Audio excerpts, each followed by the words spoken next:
Una mesa redonda que lleva por título La influencia del contexto en la normalización de los consumos de drogas. El alcohol, quizá como esa droga más normalizada en el entorno urbano. Están en esta mesa Chisca Sureda Yuí, profesora de Epidemiología y Salud Pública en el Departamento de Cirugía, Ciencias Médicas y Sociales de la Universidad de Alcalá, investigadora asociada del Grupo de Investigación de Epidemiología Social y Cardiovascular de la misma universidad, investigadora asociada de la Unidad de Control de Tabaquismo del Instituto Catalán de Oncología. Ha trabajado también en la Universidad de California en San Francisco y en la Escuela de Salud Pública de la Universidad Johns Hopkins. Sus principales líneas de investigación tratan de las causas y consecuencias del consumo de tabaco y alcohol, ya sea en la investigación epidemiológica y monitorización de la epidemia de tabaquismo y consumo de alcohol, como en las intervenciones encaminadas a su control y prevención. En la actualidad es coinvestigadora del proyecto Here Healthy Hoods, financiado por el Consejo Europeo de Investigación. Es evaluadora editorial en diversas revistas científicas, evaluadora de proyectos de investigación para la Agencia Estatal de Investigación y forma parte del grupo de trabajo de la Sociedad Española de Epidemiología de Tabaco y Alcohol.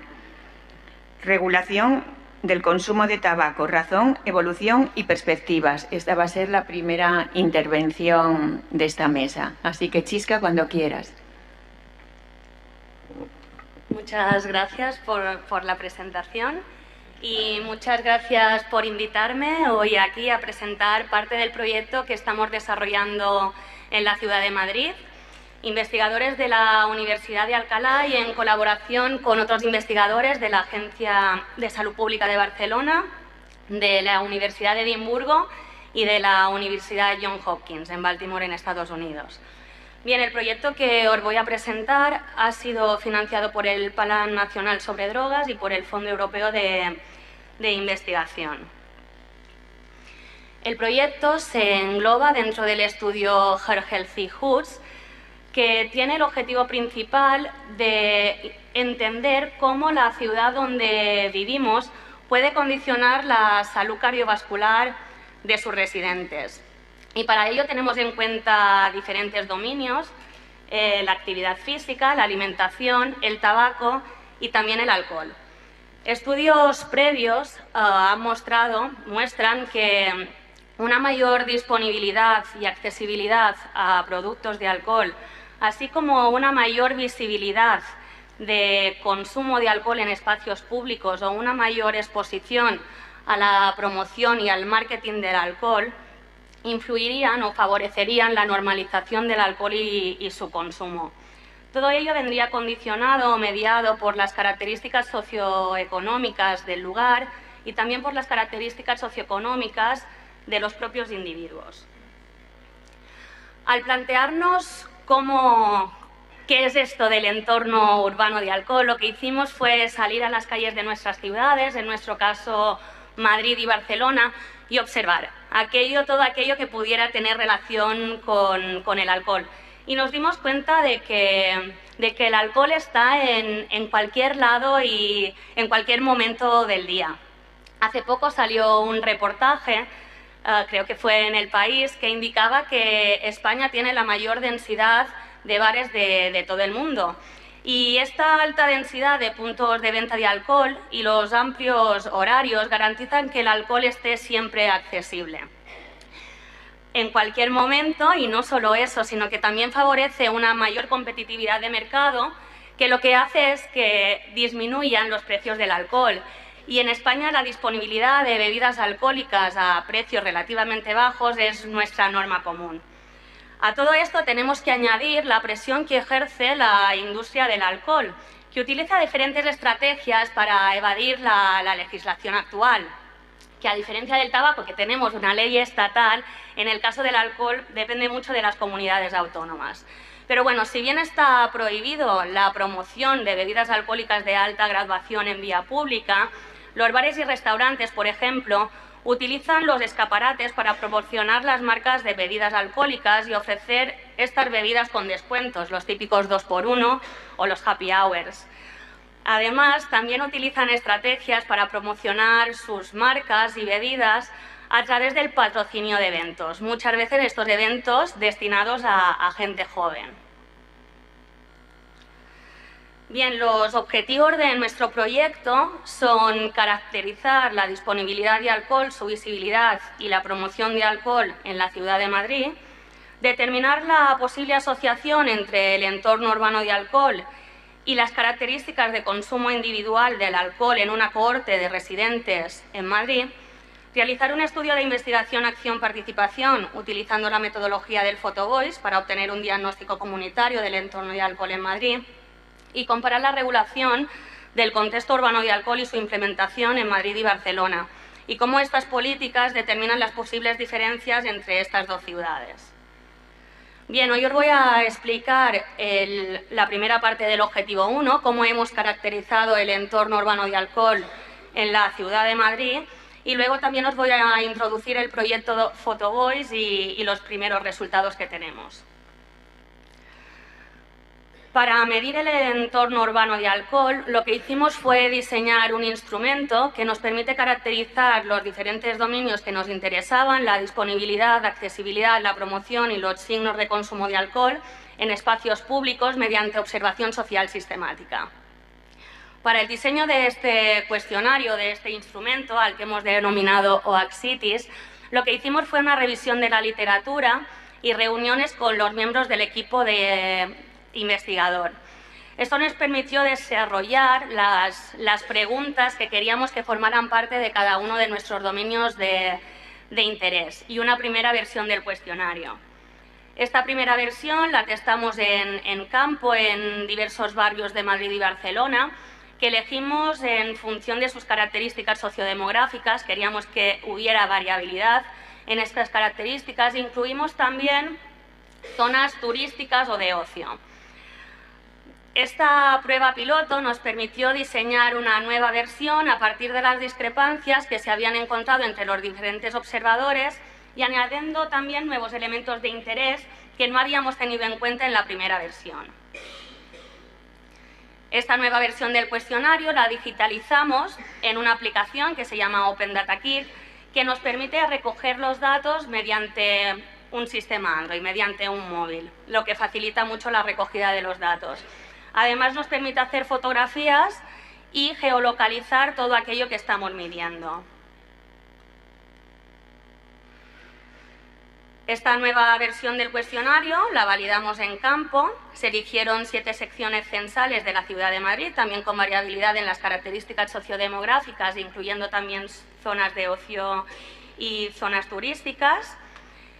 La validación la realizaron 2 observadores previamente entrenados y para medir la fiabilidad interindividual, los 2 observadores recorrían la sección censal que habíamos marcado previamente en un mapa en el mismo momento, empezando por puntos diferentes. Y para medir la fiabilidad intraindividual, el mismo observador recorría la sección censal en días consecutivos y durante el mismo horario. Este es el instrumento OACCITIS. Como veis, mide los diferentes dominios del entorno urbano de alcohol, disponibilidad, accesibilidad, promoción y signos de consumo, tanto asociado a los locales de venta y consumo de alcohol, como otras características en vía pública no asociadas a los locales.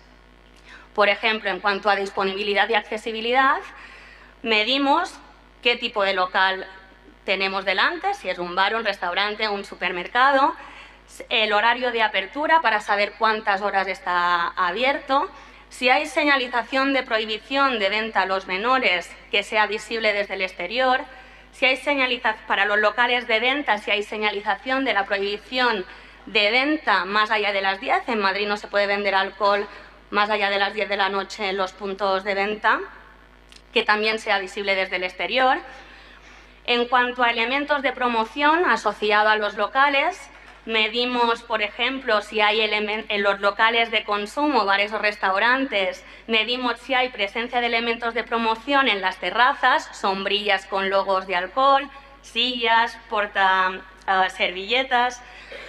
Medimos también si hay mobiliario y elementos estructurales al local con promoción de alcohol, como pueden ser los rótulos o los toldos, que los escaparates tengan bebidas alcohólicas visibles desde el exterior, que la bebida en el interior del local sea visible desde el exterior. Luego recogemos también los carteles de promoción que hay en los escaparates, los típicos 2x1 o los happy hour.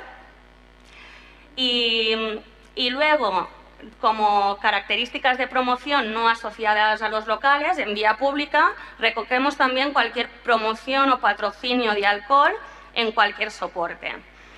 Finalmente, recogemos también los signos de consumo de alcohol en vía pública, como por ejemplo la presencia de botellas o vasos o personas bebiendo. Para la habilitación se midieron 92 locales de consumo de alcohol y 24 locales de venta de alcohol, y el porcentaje de acuerdo para la mayoría de las variables de exposición a alcohol en estos puntos de venta fue mayor al 80% y el coeficiente de fiabilidad interindividual fue generalmente mayor a 0,80. En estas secciones censales registramos 7 elementos de promoción en vía pública, que fue una muestra insuficiente para poder calcular el coeficiente de fiabilidad. Se encontraron 26 calles y 3 plazas con indicios de consumo de alcohol. En este caso, la fiabilidad interindividual fue de 0,50, pero ya es de imaginar, porque los signos de consumo de alcohol son elementos volátiles que pasan en un momento determinado del tiempo.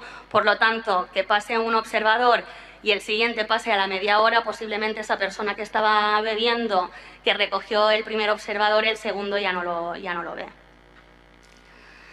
Bien, podemos concluir que el instrumento Axitis es un instrumento fiable para caracterizar el entorno urbano de alcohol en términos de disponibilidad, promoción e indicios de consumo mediante observación social sistemática, que además permite la geolocalización mediante el uso de GPS y la toma de imágenes, y que es sencillo de usar, rápido y discreto, ya que podemos utilizarlo mediante aplicaciones móviles. Además, puede ayudarnos a entender cómo la exposición de alcohol en el entorno urbano se asocia con los patrones de consumo de alcohol y los problemas de salud asociados, y puede ayudar también en el diseño y la evaluación de políticas para regular la exposición del alcohol en el entorno urbano. Con este instrumento lo que hemos hecho ahora es caracterizar la ciudad de Madrid. Hemos escogido 42 barrios de la ciudad, 2 por distritos, que sean representativos de las características sociodemográficas de la ciudad, y en cada barrio hemos elegido la sección censal media en cuanto a nivel educativo, inmigración, edad, densidad de locales y densidad de población. En cada una de estas secciones censales lo que hemos hecho ha sido caracterizar todos los elementos urbanos de alcohol que nos encontramos mediante el instrumento Axitis. Y para poner un ejemplo de los análisis que estamos haciendo ahora, este instrumento lo que nos permite es, por ejemplo, estudiar cuál es la exposición al alcohol asociada a los locales, tanto de venta como de venta y consumo de alcohol. Incluso comparar si hay diferencias en cuanto a la exposición entre tipos de locales. Todos estos datos del entorno urbano ahora los vamos a juntar con la información que tenemos a nivel individual en la cohorte de residentes de Madrid, en los que tenemos información sobre las características y patrones de consumo. Estamos ahora en la fase de reclutamiento de esta cohorte. Pero, por ejemplo, para que veáis, en las 42 secciones censales nos encontramos un total de 324 locales de venta o de venta y consumo de alcohol, y vemos que casi un 75% de estos locales tienen abiertos más de 12 horas, sobre todo lo que son los locales de consumo, que casi el 90% de ellos no tiene señalización visible desde el exterior del local de la prohibición de venta a menores, que prácticamente el 90% de los locales tiene algún tipo de promoción de alcohol asociada, sobre todo los locales de consumo. Y luego que, por ejemplo, casi el 40% tiene elementos estructurales asociados a productos de alcohol, sobre todo los locales de consumo, debido también a la promoción que hay en sus terrazas o esas promociones en los escaparates del 2x1, el happy hour, o 5 botellines a 5 euros o botellín más tapa gratis. un 10% tenían alcohol visible en los escaparates y la mayoría de ellos, tanto los locales de consumo como los locales de venta, tenían visibles desde el exterior el alcohol que tienen en el interior. Bien, ahora os voy a introducir el proyecto que estamos desarrollando de Photovoice en la ciudad de Madrid, que tiene el objetivo de hacer un diagnóstico comunitario del entorno de alcohol en nuestra ciudad.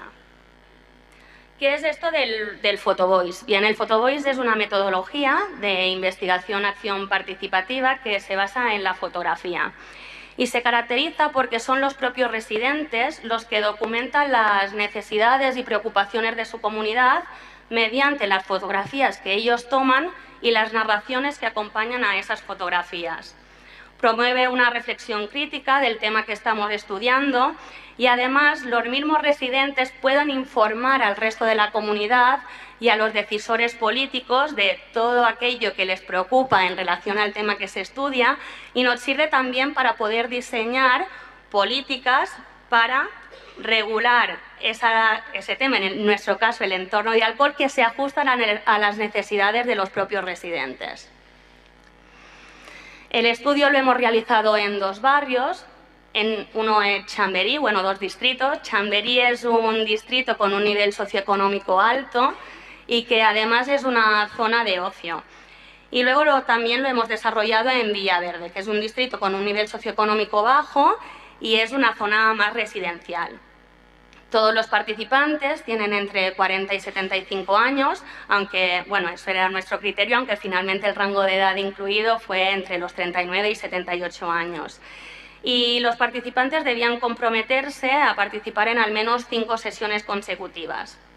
Finalmente participaron 13 participantes en cada uno de los distritos, 7 mujeres y 6 hombres. Se formaron 4 grupos de discusión que se separaban por sexo y según distrito.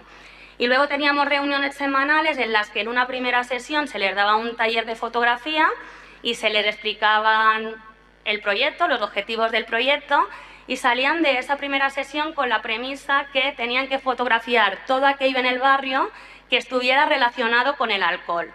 De manera que en las siguientes sesiones los participantes lo que hacían era traernos las fotografías que habían realizado durante la semana anterior, y cada una de estas fotografías iba acompañada de un cuestionario en el que se les preguntaba que pusieran un título a la fotografía, que indicaran qué ven en la foto, qué historia hay detrás y qué relación tiene con el alcohol.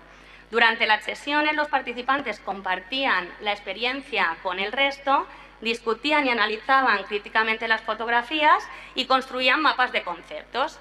Agrupaban aquellas fotografías que consideraban que tenían relación entre ellas y les ponían un título a la categoría. En una última sesión, los participantes eligieron una foto para divulgar los resultados y que consideraran que eran representativas de cada una de las categorías que habían salido. En total se identificaron 53 categorías emergentes a través de las discusiones y el análisis de las mismas, y luego las investigadoras nos juntamos para reagrupar todas esas categorías en 13 temáticas principales. Hay una serie de temáticas que son comunes en los 2 distritos, como son la publicidad y el alcohol accesible, el alcohol como reclamo, socializar con el alcohol y el alcohol cotidiano.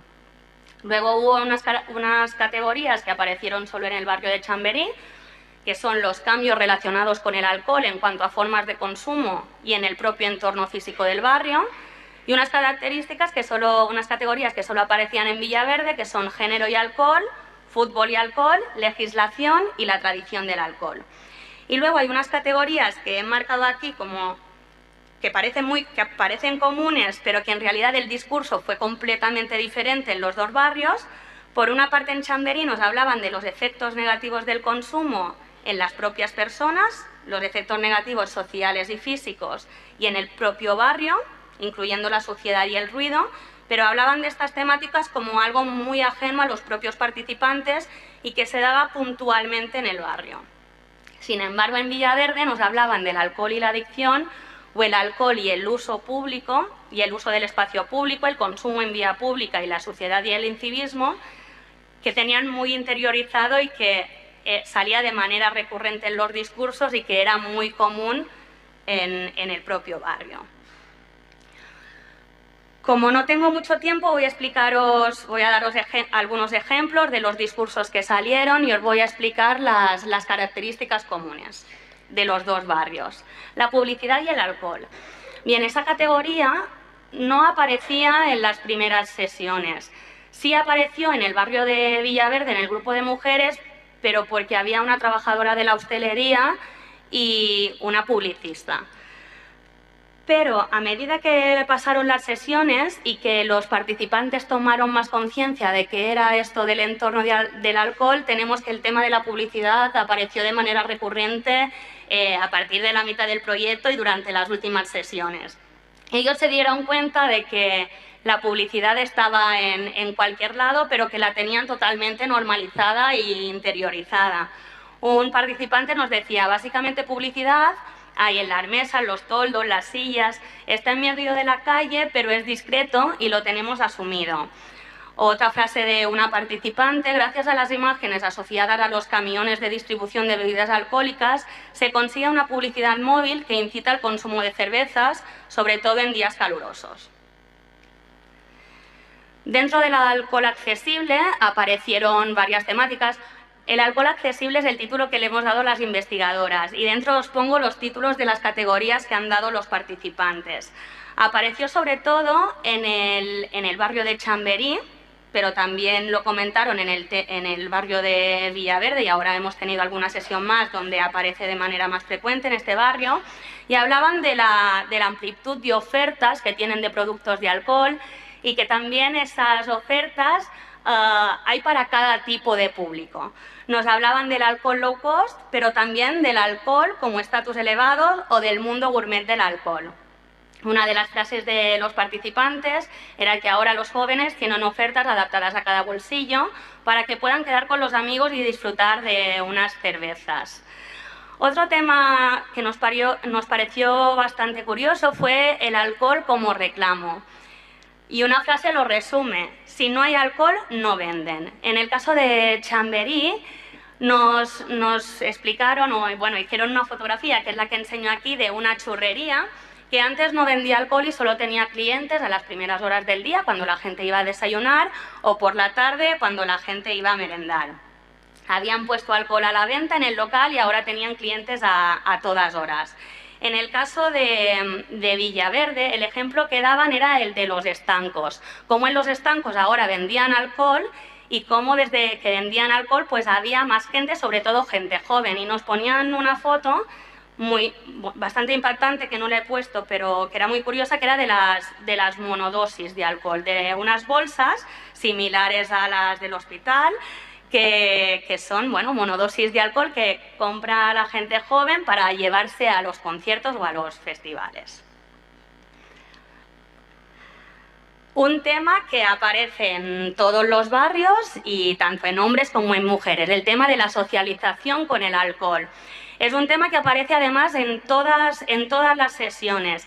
De hecho, en la primera sesión, cuando les pedimos que nos traigan fotos, les explicamos que separen las fotografías en positivas y negativas en relación al alcohol. Y les costaba mucho, porque todas eran positivas. Todo lo relacionado con el alcohol se veía de manera positiva porque favorecía el hecho de poder quedar con los amigos, socializar, pasárselo bien.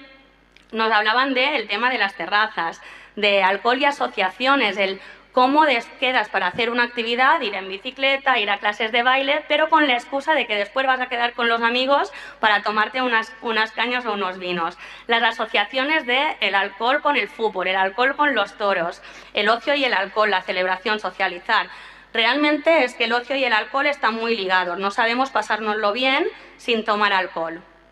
Otro tema que apareció, el tema del alcohol cotidiano, el alcohol del día a día, el que compramos en el supermercado, el que consumimos con las comidas, pero también el alcohol o la normalización de este consumo delante de los niños y en familia.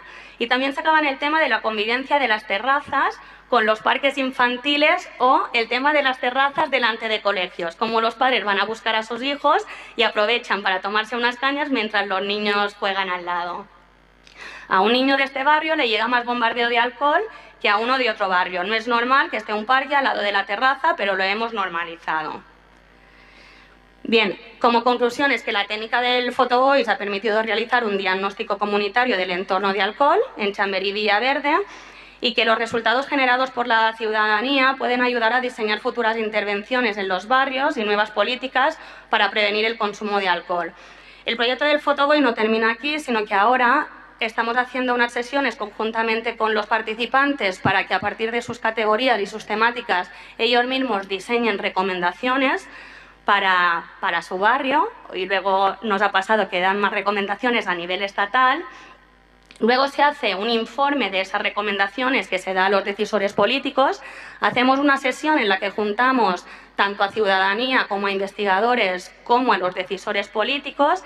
Y luego hay un proceso de difusión muy importante que se traduce en un fotolibro, una exposición de fotografía, que en el caso del proyecto de alimentación llegamos a Centro de Madrid o a la Unión Europea, y luego la propia divulgación científica. Y nada, agradecer a todo el grupo de la universidad, al equipo Healthy Hoods, a la gente de Salud Pública de Barcelona, a los y las participantes del PhotoVoice, al Plan Nacional de Drogas, el Consejo Europeo de Investigación, a los Centros Municipales de Servicios Sociales Martesquidia, donde se han realizado las sesiones de Chamberí, al Centro Salud de Villaverde, donde hemos realizado las sesiones de Villaverde, y al fotógrafo de nuestro equipo.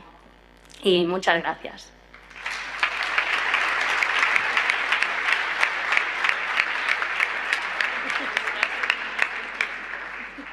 Sí. Muchas gracias a Chis, que le estamos diciendo que además que clavó el tiempo, o sea que doblemente gracias, porque expusiste, bueno, pues unos contenidos muy interesantes en un tiempo breve que no es nada fácil. Bueno, pues ahora damos paso a la segunda ponente, que es Ana Esteban Herrera, diplomada universitaria en enfermería y doctora en psicología por la Universidad de Cantabria, además de máster en psicología clínica y de la salud y máster en tabaquismo. Es coordinadora del proyecto Evidencia Cannabis Tabaco, que es un grupo de trabajo para el estudio y abordaje de políticas de control del policonsumo de cannabis y tabaco en España. Cuando quieras, Ana. Muchas gracias, Mercedes. Gracias a la organización, al Plan Municipal sobre Drogas, a Orlando, María y al resto de compañeros, por haber tenido en cuenta el binomio que llevamos trabajando desde hace ya 4 años casi, y del cual hemos extraído muchísimas conclusiones, materiales, y sobre todo lo que hemos extraído es que necesitamos mucha más investigación y más trabajo por hacer. Entonces, bueno, yo en principio, si funciona, voy a hablar un poquito, como no, del proyecto EVIC, que es por lo que estoy aquí hoy, que es el proyecto que coordino desde el año 2015, incluso un poquito antes que empezamos a lanzarlo al Plan Nacional sobre Drogas. También, como no, quería comentaros las formas de consumo dual, por qué nos pusimos, ¿no? Por qué empezamos a investigar esto. La epidemiología de los consumos, para ponernos en situación, todo lo que tiene que ver con la influencia del contexto, y también voy a finalizar con todo lo que tiene que ver con del control del tabaco al control del cannabis, como luego vais a ir comprobando. El proyecto EVIC. Bueno, EVIC es un proyecto cuyas siglas son Evidencia Cannabis Tabaco. Ya tenemos nuestra página web, que luego haré referencia a ella más adelante. Estamos en redes sociales, tenemos nuestra forma de contactar. Y el proyecto EVIC, en principio, somos un grupo de personas muy amplio. Si es que igual me pasas la diapo, por favor. Vale. El proyecto EVIC está impulsado por una organización a nivel estatal, que es el Comité Nacional para la Prevención del Tabaquismo, que aglutina a 32 sociedades científicas. O sea, aquí estamos hablando de miles de personas, de profesionales que están implicados en este comité. Y este comité es el que lanza, es el paraguas del proyecto EVIC. Además, está financiado por el Plan Nacional sobre Drogas, a financiación completa. Comenzamos en el año 2015, llevamos ya 4 EVIC Este año hemos presentado, como no, la siguiente convocatoria, EBIC 5, ya estamos en la fase quinta, y esperemos poder seguir continuando porque tenemos muchas cosas todavía por trabajar, por investigar, por hacer. Somos un grupo... No tengo que ponerme allí porque...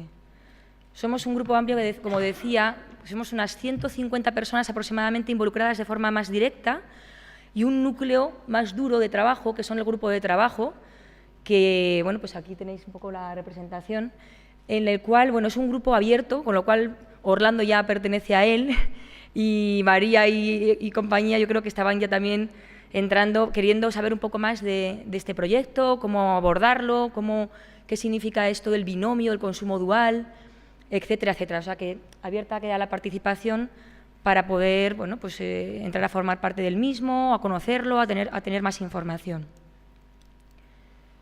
Tenemos una página web a la cual podéis acceder, www.ebicproject.org, en la cual están colgados, en el parte de profesionales, también hay otros apartados, pero en este apartado están todos los materiales que hemos ido trabajando, que son numerosísimos, y no es porque sea la coordinadora, pero vamos, creo que son de interés. Hay vídeos, infografías, materiales educativos, bueno, tenemos un informe técnico importante, un documento de síntesis, de propuestas de abordaje, de políticas de control.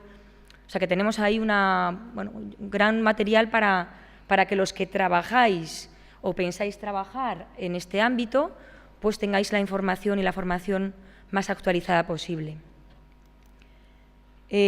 Pasamos ahora a hablar de todo lo que tiene que ver con las formas de consumo dual, ¿de acuerdo? Porque, claro, diréis, bueno, pues ¿por qué estáis hablando del binomio y no del trinomio alcohol, cannabis, tabaco, ¿no? Que también podría ser, y de hecho lo es.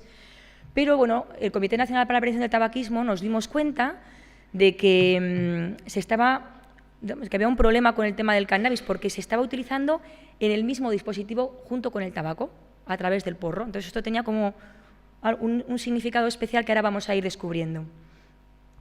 Entonces, vemos que la vía inhalada, fumada, es la vía actual del policonsumo, del consumo dual de cannabis-tabaco. En realidad se puede fumar esta mezcla a través de varios dispositivos, no solo del porro, ¿vale? Pero bueno, luego ya veremos que es la forma mayoritaria de consumo. También se puede fumar en las pipas, en pipa, en la cachimba, en el bong, en el cigarrillo electrónico, que también se podría llamar porro electrónico, pero en España al menos el uso mayoritario claramente es a través del porro.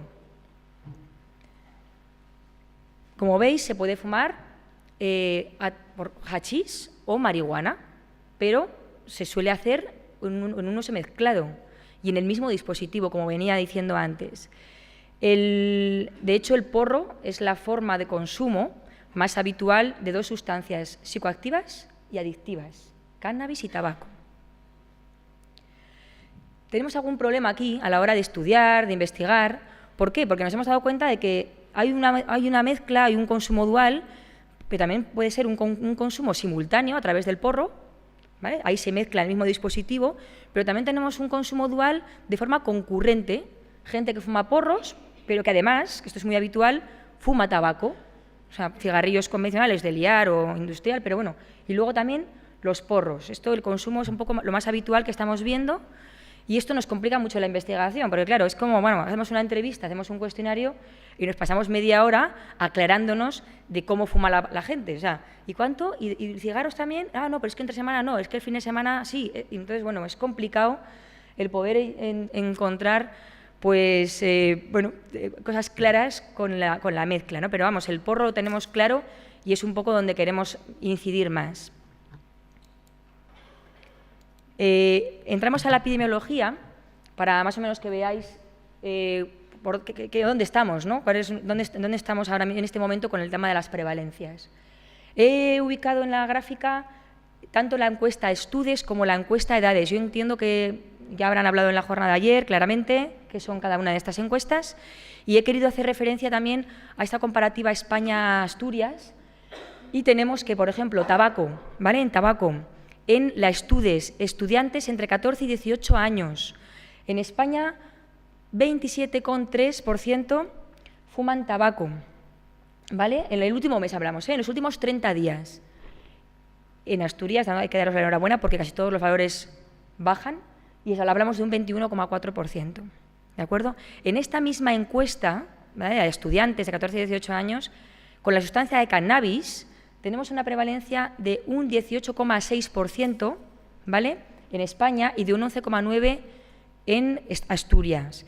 Y de bueno, baja, pero 18% de adolescentes, ¿no?, de estudiantes jóvenes que han consumido cannabis en el último mes, la verdad es que es algo bastante preocupante. Como vais a ver ahora, mayor, casi duplica y supera al duplicar el consumo de cannabis en el último mes de adultos o de otro tipo de población. O sea, que es algo que tenemos ya que nos llama la atención. En la encuesta de edades, que es la encuesta que se hace a población entre 15 y 64 años, tenemos en tabaco un 38,5% y en Asturias 39,8%. Ese es el único valor que asciende ligeramente. Todos los demás en Asturias disminuye. Y en cannabis un 7,3%, ¿de acuerdo?, de cannabis en España y un 6% en Asturias. ¿Vale? Entonces, veis, a mí aquí llama la atención sobre el 18,6% de adolescentes, de jóvenes estudiantes que fuman cannabis en España en el último mes, ¿no?, que han consumido en los últimos 30 días. Y esto es algo muy, muy relevante y vamos a intentar entender por qué ocurre esto. Vale, luego también partíamos de cero, es decir, hace unos años, cuando empezamos a trabajar con EBIC, con el proyecto, no teníamos datos de la mezcla, no había, o sea, no teníamos información. Había una encuesta de consumo de tabaco, una encuesta de consumo de cannabis, hay varias encuestas, pero de la mezcla no. Entonces ya a raíz de hablar con el Plan Nacional sobre Drogas se han ido introduciendo y ya en edades 2015-2016 ya tenemos datos, ¿vale? Tenemos datos interesantes. Dice, vale, el 89% mezclan cannabis con tabaco. Ojo, hablo de los consumidores de cannabis en los últimos 30 días, ¿eh? Esta es la referencia. Pero casi el 90% son fumadores duales. O sea, que aquí cannabis en España solo, como tal, prácticamente no se fuma. Por eso es tan importante, ¿no?, este estudio. Ya incluso en estudios tenemos mucha más información, porque esta es una encuesta que ya es la última encuesta del 2016 y aquí ya tenemos datos también de mezcla, ¿no? En España tenemos más datos de forma de liado, qué sustancias son las que más se consumen en el porro, si marihuana, si hachís, si se mezcla, si el porro. Tenemos más información. Pero veis que nos estamos moviendo entre el 85 y el 90% de personas que han fumado cannabis en los últimos 30 días y que en esos niveles lo están haciendo mezclado con tabaco. Pasamos a hablaros de la encuesta Drogal Survey, una encuesta que se hace a nivel mundial sobre consumo de drogas. Aquí, una vez más, venimos a corroborar lo mismo. O sea, lo miremos por donde lo miremos, estamos hablando que en España el 86,4% utilizan dispositivos que incluyen tabaco cuando fuman cannabis y que el 85,4% lo hace a través del porro. No ocurre así en otros países, como podéis comprobar en la diapositiva. De hecho, en Estados Unidos es un consumo minoritario el de mezclar, pero aquí en España, en nuestro medio, esto es lo que tenemos, ¿no?, unos porcentajes muy elevados de la mezcla. Luego, además, tenemos que el inicio puede ser conjunto y la influencia bidireccional, con lo cual ya tenemos muchos estudios que nos hablan de que los fumadores de tabaco tienen una probabilidad 7 veces mayor de usar cannabis, de fumar cannabis, y también los fumadores de cannabis tienen una probabilidad 5 veces mayor de consumir tabaco. O sea que aquí estamos ya hablando de riesgos, de que las probabilidades de consumo aumentan tanto por una sustancia como por la otra. Vale, hablamos también de percepción de riesgo, ¿cómo no? Y aquí ya nos damos cuenta de qué es lo que está pasando. ¿Por qué con tabaco hay una percepción de riesgo bastante elevada? Un 91,6% de los encuestados en edades piensan que el tabaco hace daño para la salud, que sí que es dañino. Sin embargo, en cannabis estamos hablando de un 79,8% y bajando, ¿vale? Hay poca percepción de riesgo del consumo de cannabis. Y como se fuma con tabaco, al final nos da igual, que nos da lo mismo. ¿Por qué? Porque aunque tengas percepción alta de riesgo de uno, si lo tienes que utilizar para fumar el otro, pues entramos en que el consumo aumenta. Y es entonces cuando ya quiero entrar a hablar de lo que es qué está ocurriendo. ¿Cómo influye el contexto en la normalización del consumo de estas sustancias? Vale, tenemos aquí, bueno, pues he puesto aquí una pirámide que utilizamos mucho y que decimos, bueno, es que el consumo de tabaco cannabis, como el de otras drogas, pues tiene mucho que ver. Tiene mucho que ver la persona con su biografía, con sus factores psicológicos, con sus factores genéticos, pero también tiene mucho que ver la sociedad. Y no solo la sociedad, tantísimo que ver tienen que ver la industria del cannabis y del tabaco, que es a lo que voy a hacer yo más incidencia hoy aquí, y cómo están haciendo estrategias para que el contexto se normalice el consumo de estas sustancias. De hecho, no me queda otro remedio que hablar de la publicidad, la promoción y el patrocinio del consumo de estas sustancias, porque lo que siempre hemos hablado de la industria tabaquera, ahora resulta que también tenemos una industria del cannabis que está emergiendo, que quizá coincide en muchas ocasiones con la industria del tabaco, que está utilizando ya estrategias se han dado cuenta de esto, claro, y están utilizando sus estrategias para también promocionar el consumo de cannabis. Y aquí, como vamos a poder ver ahora, vamos a ir viendo cómo tenemos cientos de grow shops por todas partes, normalizando, ¿vale? Vendiendo, informando. Si yo tuviese aquí a mi amigo Manuel Isorna y compañero, os diría, no informando, mal informando, porque es verdad que él, cuando va ahí, pregunta, ¿no? Pues es que tengo una familiar con cáncer de mama y entonces ya le empiezan a decir, mira, pues este tipo, entonces a él le han asesorado hasta el tipo de marihuana que tiene que plantar, el que tiene que consumir, y esto la verdad es que es muy alarmante, ¿no? Y esto lo vemos todos los días. No sé en qué ciudad no se ve casi, no uno, sino varios grow shops a la orden del día. Los niños lo ven, los jóvenes por supuesto que lo ven, entran, son los que más entran, ¿vale? Tenemos también los clubs sociales de cannabis, ¿vale? Que también están ahí, en los que también ha habido, bueno, pues ya sabéis, con todas las regulaciones, leyes, bueno, pues todo lo que ha ocurrido con este tema de los clubs. Tenemos, bueno, calendarios de ferias cannábicas. Bueno, o sea, es que no tengo ni palabras, no me da tiempo en la presentación a hablaros de todas las ferias cannábicas que tenemos a lo largo del año, que se repiten, miles y miles de personas, por supuesto jóvenes, sin prohibiciones de acceso. Spannabis, bueno, tenemos de todo, Spogáñamo, tenemos aquí, dan conferencias sobre los beneficios, siempre, claro, ellos no negando el daño a veces incluso, ¿no?, que puede tener este consumo. Y luego ya, el otro día, cuando ya encontré, ¿no?, que es lo que, la verdad que hablando con Javier ayer de este tema, dice, mira, se cancela Spannabis Madrid 2018, esto en octubre, o sea, hace una semana, se suspende. Ojo, ¿por qué? Porque la culpa la tienen las medidas restrictivas que las fuerzas de seguridad del Estado nos iban a imponer. Y por su culpa hemos tenido que cancelar el Spannabis. Qué faena, ¿no? Pero, hombre, si la has cancelado será porque tú has querido. Si no se podía fumar, si no se podía hacer ciertas cosas, bueno, pues también se podía haber hecho la feria, pero ya no les estaba interesando. Por alguna razón, pero claro, ya en su página web, si lo queréis ver, podéis acceder y ver, y bueno.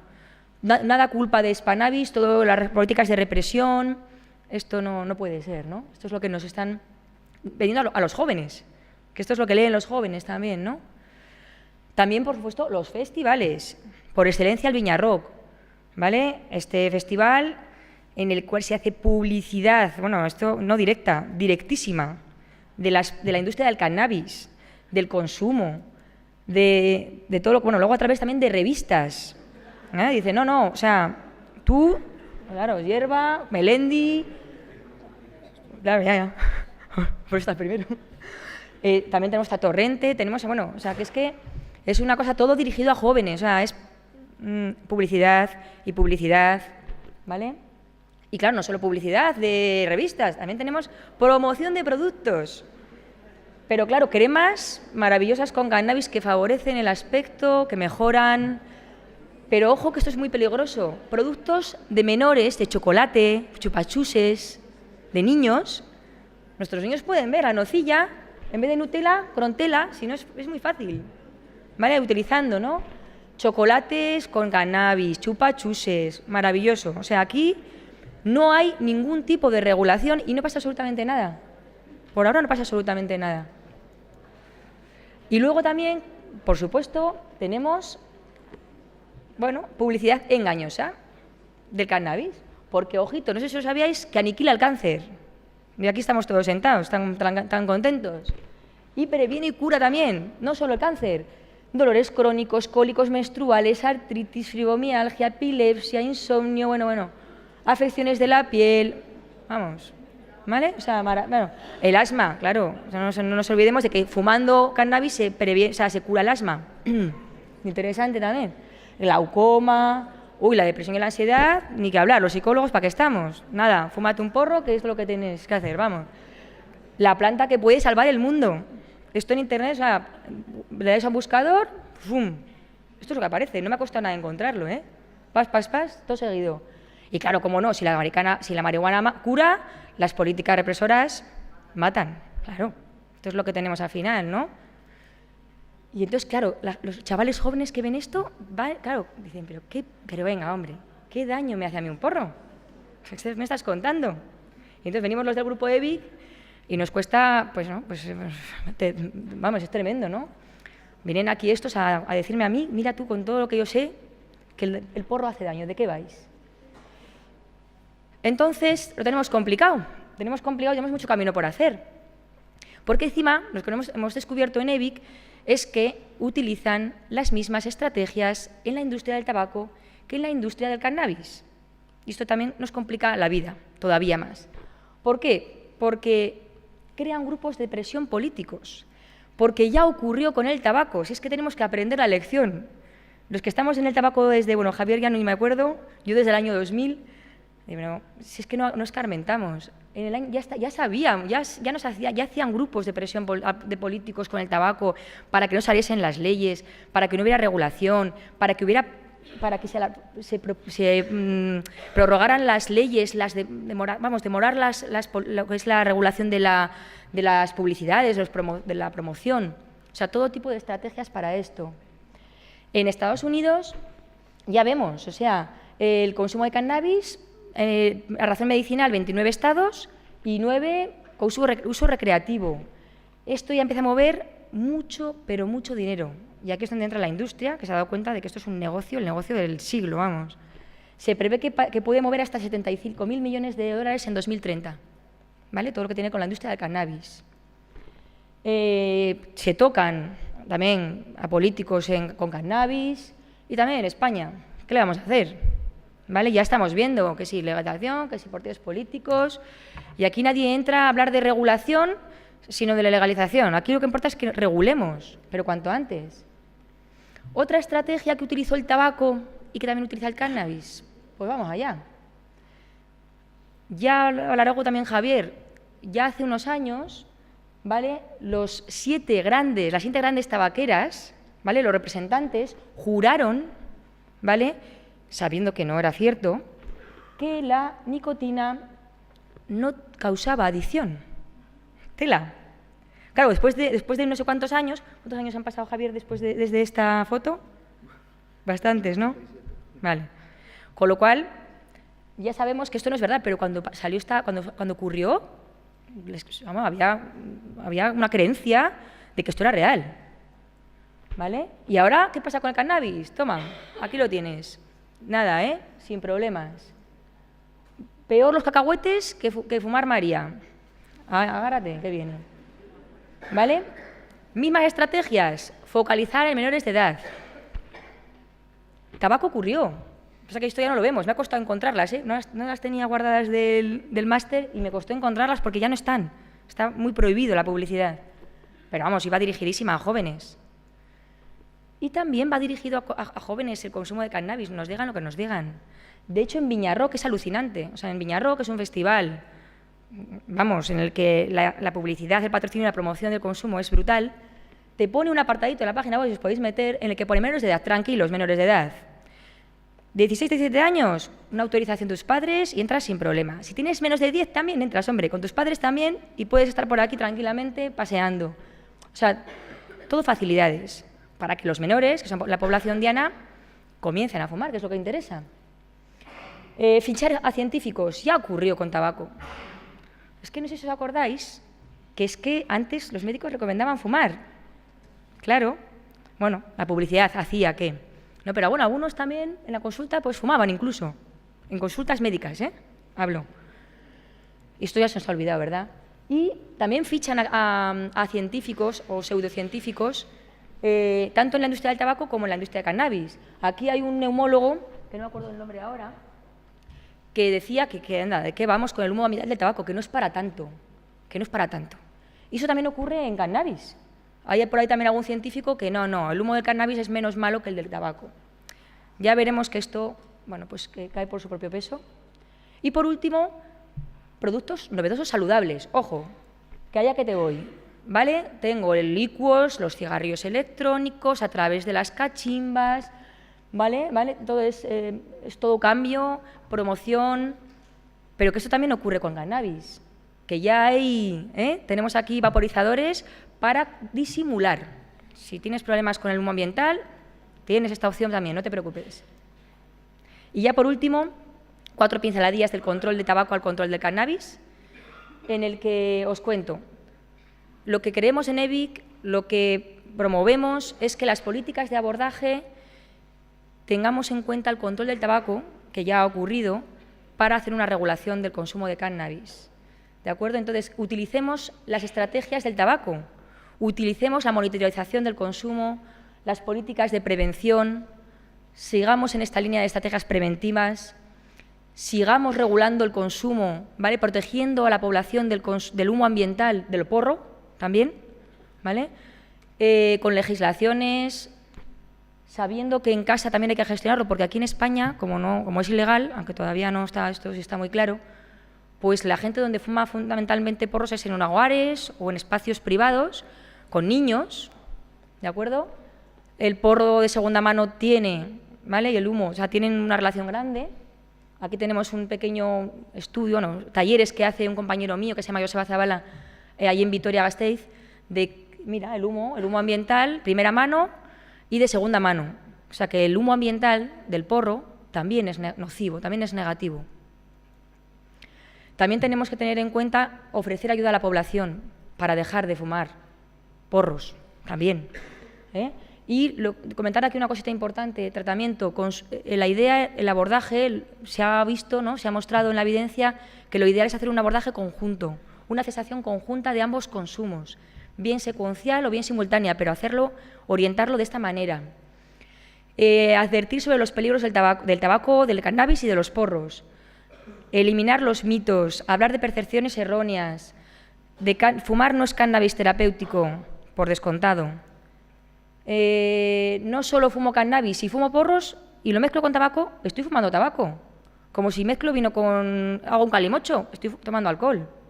Esto es lo que tenemos, aunque a veces la gente se equivoca o lo niega, ¿no? O no es consciente. De hecho, nos damos cuenta de una de las consecuencias más frecuentes de los consumidores de cannabis, ¿vale? El efecto no deseado más frecuente es la adicción al tabaco. Dice, joder, yo porro sí, pero que me he enganchado al tabaco. Eso es un problema. Reducción de riesgos. Ojo, también a cierta población habrá que decirle que hay que evitar la vía fumada, que tiene riesgos. Cualquier consumo tiene riesgos, cualquiera. Pero si es por vía fumada, aumentan muchísimo, ¿vale? Por supuesto hay que regular la publicidad, la promoción y el patrocinio. Esto claramente, como ocurrió con tabaco. Aumentar los impuestos, ¿vale? Del cannabis no se puede, pero del tabaco sí, y se ha visto. Hay una elasticidad cruzada que se llama. Si aumentamos el precio del tabaco, disminuye el consumo de tabaco, también disminuye el consumo de cannabis. Con lo cual, aumentemos, ¿vale? Podemos ir por ahí. Claramente, nuestra gran amenaza son las industrias, no los fumadores, que son víctimas, las industrias del tabaco, del cannabis. Una gran preocupación es que la industria del tabaco se convierta en industria del cannabis, como está ocurriendo ya. Y los que nos hemos dedicado y nos dedicamos al movimiento del control del tabaco, tenemos que reaccionar y actuar ante esto para poder, bueno, pues, invitar a la reflexión y a ver qué es lo que ha ocurrido con el control del tabaco y qué nos puede funcionar con el control del cannabis y también del alcohol, seguramente, vamos. Y bueno, acabo diciendo que, como habéis podido comprobar, el cannabis y el tabaco son algo más que pan con mantequilla. Muchas gracias.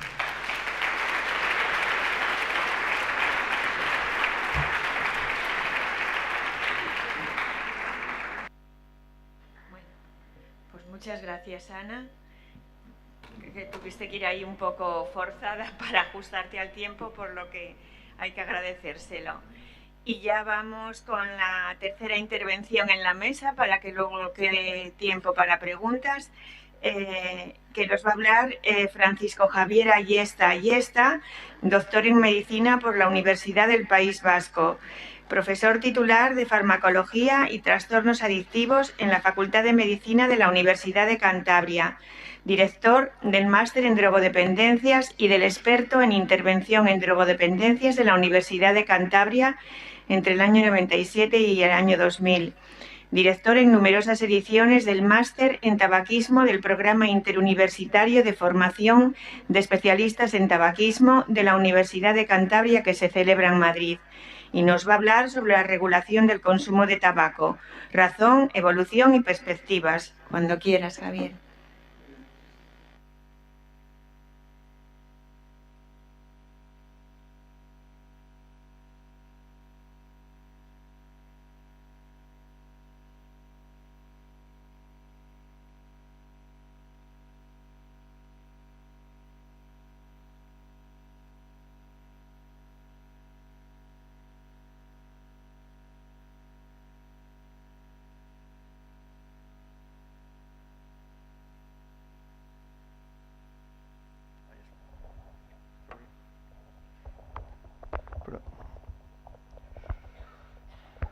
Bueno, ahora sí que funciona. Muchas gracias. Yo realmente nunca me habían presentado así, ¿no? Ha sido ver cómo me describen en mi currículum o lo que cuela como tal, es muy llamativo. Muchas gracias. Entonces, vale. A ver. Vale. Bueno, estos son los potenciales conflictos de interés. En este caso, esto no está promocionado por ninguna industria farmacéutica ni nada parecido, y con la industria tabaquera o similares, pues tampoco tengo yo potenciales conflictos de interés. Esto a veces funciona, a veces no. A ver. Vale. Sí que querría empezar. O sea, vamos a ver, cuando uno mira potenciales problemas, veces, qué es lo que causan las diversas sustancias adictivas, una de las cosas que vemos es, dices, bueno, aquí tenemos en la tabla, en la columna de la derecha, en los países de altos ingresos, donde se supone que estamos nosotros, países de bajos o medianos ingresos en la columna del medio, y en la columna de la izquierda en el total del mundo, ¿no? Entonces, las sustancias adictivas, cuando nosotros miramos en todo el mundo, pues son responsables del 12,6% de las muertes. Esta tabla tiene ya 10 años, un poco más, pero bueno, sigue siendo responsable, 12,6%. En los países más desarrollados como nosotros es 19,6%, el 20%. Bueno, entonces las sustancias adictivas tienen una importancia importante. Si vemos morbilidad, o sea, decir, eso vemos que también es así, y el alcohol tiene mucho peso. De esta diapositiva querría fijarme en una cuestión especialmente relevante. Las que nos dan problemas desde un punto de vista de salud pública, o sea, claramente, pasa a la siguiente, dice, vale, esto es mortalidad, pasa a la siguiente, y entonces vemos dónde están pues cada una en el mundo desarrollado. Estos son en países desarrollados, pues en el tema muerte, etcétera. Pasa a la siguiente, por favor. Vale, esto es morbilidad, donde está el tabaco, donde está el alcohol y donde están las ilegales. Pasa a la siguiente, por favor. Bien, y entonces esto es lo mismo, donde está en morbilidad, donde están las diversas sustancias en nuestro medio. Tira. Entonces, una primera conclusión es, vamos a ver, las sustancias adictivas, las que nos dan problemas de salud pública, no problemas personales, porque los problemas personales pueden ser muy distintos, es decir, pero desde el punto de vista de salud pública, las que nos dan problemas son las legales, sin ninguna duda. Y claro, pero no precisamente por ser legales, en parte sí, sino por estar normalizadas. El cannabis, ella lo decía, es ilegal, dices, es ilegal, pero está muy, muy, muy normalizado. Es algo que se ha imbricado en nuestra manera de ser, de actuar, etcétera, y lo tenemos como muy, muy, muy normalizado. ¿Me pasa la siguiente, por favor? Bien, por eso hay una palabra clave que con los que trabajamos en este campo, que es decir, nuestro objetivo siempre es desnormalizar. Yo en junio de 2011 di una conferencia, vamos, una intervención como esta, parecida aquí, también en Oviedo. Yo creo que era el mismo foro, y puse esta diapositiva. Probablemente nadie se acuerda, pero esta diapositiva la puse, ¿no? Entonces, este es un tema importante, desnormalizar. Y es un concepto que trabajaremos. Y luego, las diversas industrias del tabaco, del juego, del cannabis, del alcohol, la Coca-Cola, de las bebidas, toda una serie de cuestiones de la alimentación, etcétera, van trabajando por normalizar determinadas conductas, hacer cosas que sean normales, hacer que tú las adquieras por defecto. Que ese es el objetivo de la salud pública. Hacemos justo todo lo contrario. O sea, el objetivo de la salud pública no es que todo el mundo tenga conductas saludables. No, eso es un problema de cada uno. Sino, digo, pues cada uno que haga lo que quiera. Pero el problema de la salud pública es decir, bueno, que las conductas saludables sean las que tú adquieres por defecto, o sea, by default. Es decir, y luego ya, pues si quieres cambiarte, pues ya te cambias. O sea, no sé, es como pues tú a tus hijos, a tus niñas, procuras enseñarles que tengan hábito de trabajo. Luego transformarse en vagos es muy fácil, o sea, no hay ningún problema. Cuando uno está acostumbrado a trabajar, adquirir hábitos de no trabajar es relativamente fácil. Cuando uno está acostumbrado a no trabajar, adquirir hábitos de trabajo es mucho más complicado. Entonces, salud pública es, primero adquiere hábitos saludables y luego ya haz lo que te dé la gana, que cambiarte siempre es mucho más fácil. Claro, las otras industrias van al revés. ¿Me pasa la siguiente, por favor? Vale, claro, cuando tú hablas de desnormalizar, no todo el mundo tiene la misma perspectiva. Entonces hay gente que lo ve muy agradablemente y hay gente que lo ve fatal, ¿no? O sea, eso, pasa la siguiente, por favor. Bien, y aquí hay una cuestión que es especialmente importante. Esto, bueno, Stanton Glantz, ella trabajó con él cuando estuvo en California, entonces es un individuo absolutamente clave, es al que le filtraron los papeles del tabaco y tal, etcétera. Entonces, él ha decidido una cuestión que siempre que tenemos que tener en cuenta, es decir, a diferencia de los profesionales sanitarios que ven fumar como un asunto médico, la industria del tabaco siempre ha visto fumar como un hecho cultural. Y los que trabajamos en esto tenemos que tener en cuenta, vamos a ver, los consumos de sustancias, consumos u otro tipo de conductas, puedes pensar el juego, las apuestas o videojuegos o otro tipo de conductas que pueden ser más o menos asimiladas, son conductas. Por supuesto que pueden acabar siendo trastornos adictivos o llámalos enfermedades si quieres, es un tema muy discutible, discutible el terminología, pero vamos, pero al final son conductas y son influidas por lo mismo que son las conductas y son hechos culturales y precisamente por eso influyen determinadas regulaciones. No es un tema de esto hay que curarlo, dices, hombre, sí que hay cosas que hay que curar, pero esto hay que regularlo. Next, sí. Vale, y hombre, aquí cuando hablas de regular siempre hay determinadas perspectivas, es decir, cada uno tiene las suyas y dices, claro, ¿qué es erróneo con este mapa? Uno siempre puede pensar, dice, esta es la típica visión australiana del mundo, el mapa australiano, dices, nada es erróneo con este mapa, es perfecto. O sea, en ningún sitio consta que el norte es lo que está arriba y el sur es lo que está abajo, o sea, en ningún sitio consta que el Atlántico es el centro del mundo, o sea, es decir, no, probablemente no lo sea, o sea, es decir, y que nosotros estamos en el culo del mundo, pues no, en ningún sitio consta, o sea, dice, es así.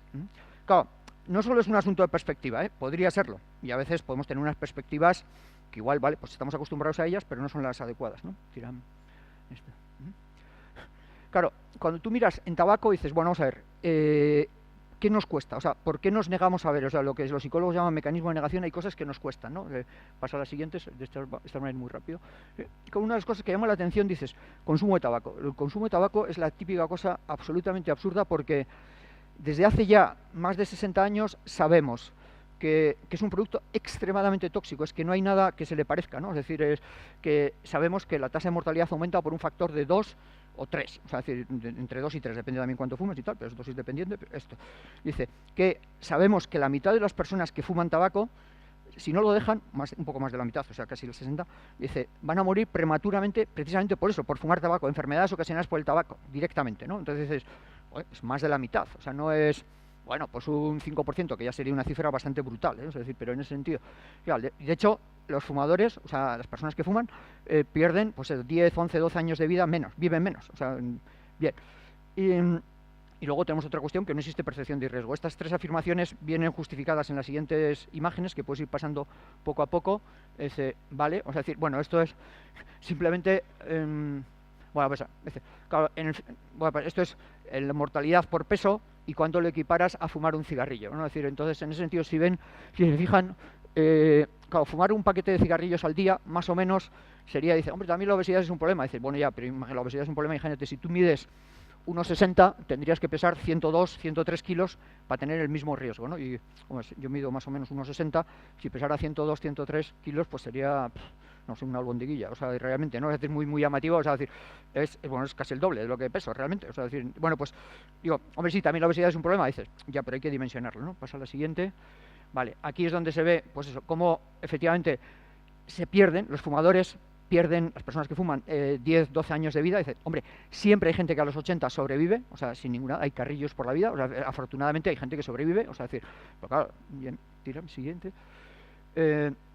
Y desgraciadamente no hay consumos no de riesgo, o sea, un cigarrillo al día pues aumenta la mortalidad un 30%.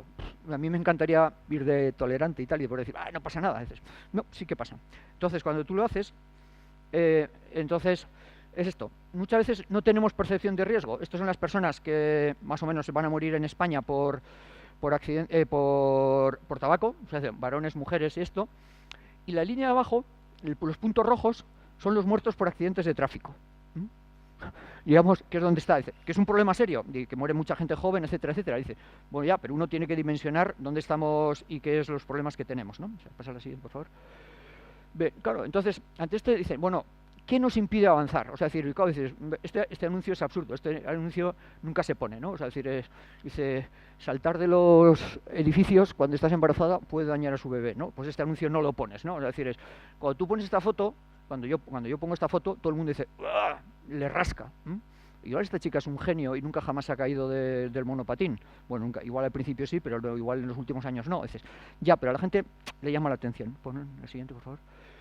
Bien, o sea, el tema de negarse a ver. Entonces, en ese sentido, yo cuando veo esta imagen siempre me hace gracia lo de, ¿tú qué crees que es peor, la ignorancia o la indiferencia? Dice, ni lo sé, ni me importa, ¿no? Entonces, pues, vale, o sea, entonces, digamos, hay veces dices, bueno, o sea, ¿cuál es el problema? La ignorancia, la indiferencia, nos negamos a ver, es decir, es algo que dices, claro, dices, esto lo sabemos desde hace más de 50 años, ¿y por qué no hemos sabido? Entonces, pasa a la siguiente, por favor.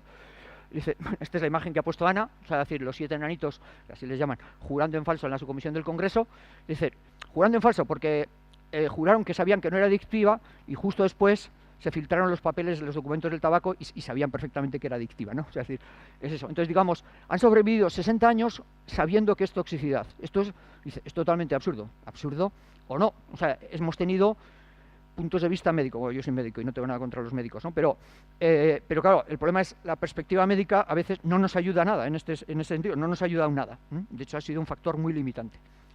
Siguiente, por favor. Bien, entonces tenemos que tener en cuenta que nada es casual. Todo lo que ocurre en este campo, nada es casual.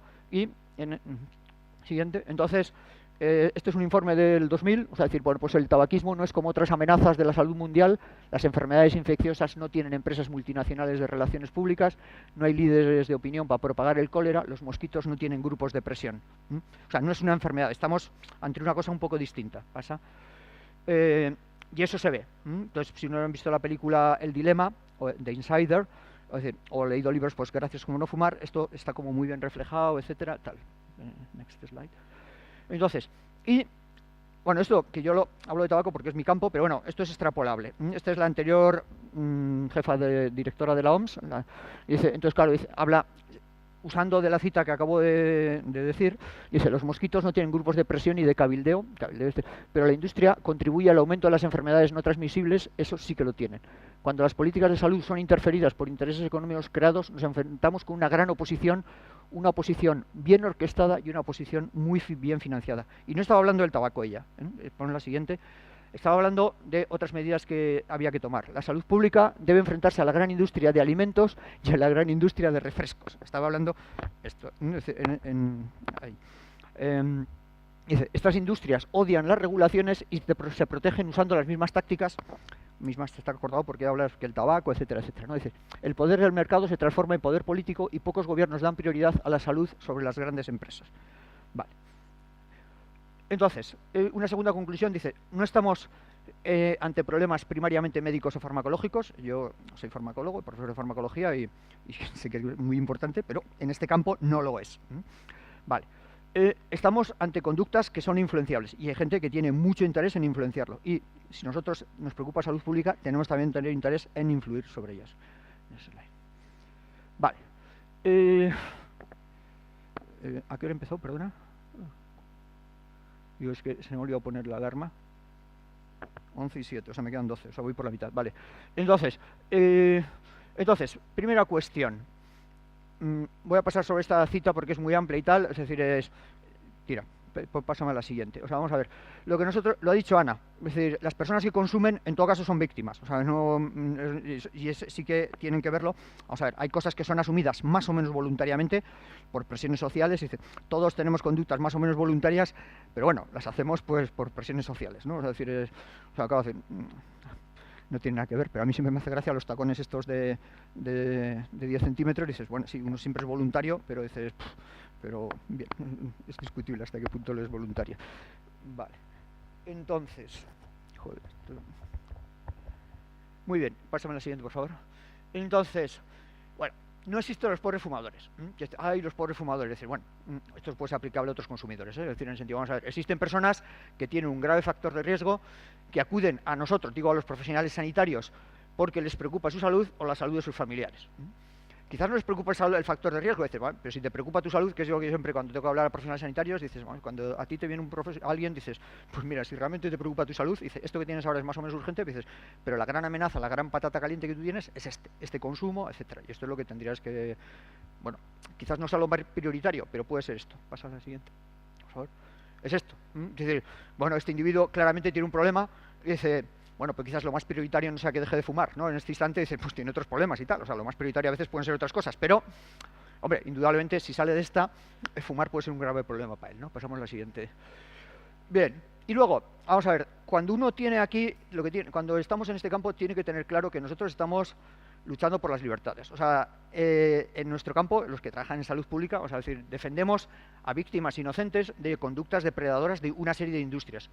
De una serie de personas que tienen exclusivamente intereses económicos. Es decir, y esto siempre tiene que quedar muy claro, porque a veces parece que no somos nosotros los que restringimos las libertades, ¿no? Es decir, bueno, el siguiente, por favor. Entonces, hay los pobres fumadores, les estamos privando de algo que necesitan, etcétera, etcétera. Vamos a ver, cuando tú restringes libertades, o sea, decir, claro, a veces, vamos a ver, hay delitos contra la libertad sexual, o sea, decir, claro, y entonces, y ese tipo de delitos, ese tipo de regulaciones limitan mi libertad sexual. Dice, claro, o sea, sin ninguna duda, o sea, yo no puedo hacer lo que me dé la gana, dice, porque dice, y ese tipo de regulaciones, dice, precisamente limitan mi libertad, o sea, sin ninguna duda, o la de muchos machos alfa, beta o gamma o delta o epsilon, o sea, decir, dice, vale, sí, pero es precisamente para proteger la libertad de otros, o sea, decir, en ese sentido, aquí también estamos, dices, bueno, vosotros sois los que, no, vamos a ver, aquí nosotros los que estamos defendiendo la libertad para que hagan elecciones libres, o sea, libres, es decir, no sometidas a grandes influencias sociales, etcétera, etcétera, que cuando quieran, porque, digo, el tabaco se ve, o sea, es decir, tú preguntas a la mayor parte de la gente que fuma, y dice, hombre, si yo pudiera, no hubiera empezado, si mirándolo ahora, preferiría no haber empezado, dice, y de hecho todos hemos empezado a consumir, pues, de adolescentes, de menores de edad, es una de las cuestiones que es como muy clara, o sea, no es, pasa, por favor. Bien, dentro de este tema, a mí hay una serie de cosas que preocupan. Uno, que el consumo de tabaco y de muchas otras conductas, o sea, es decir, pasa cannabis, pasa alcohol, pasa en juego, es decir, en ese sentido, se está polarizando en los grupos sociales más desfavorecidos. El tabaco se vio en los países sajones, se está viendo ahora aquí en España. ¿Sí? Esto es, pues, eso es nivel socioeconómico. Pasa a la siguiente, que dice...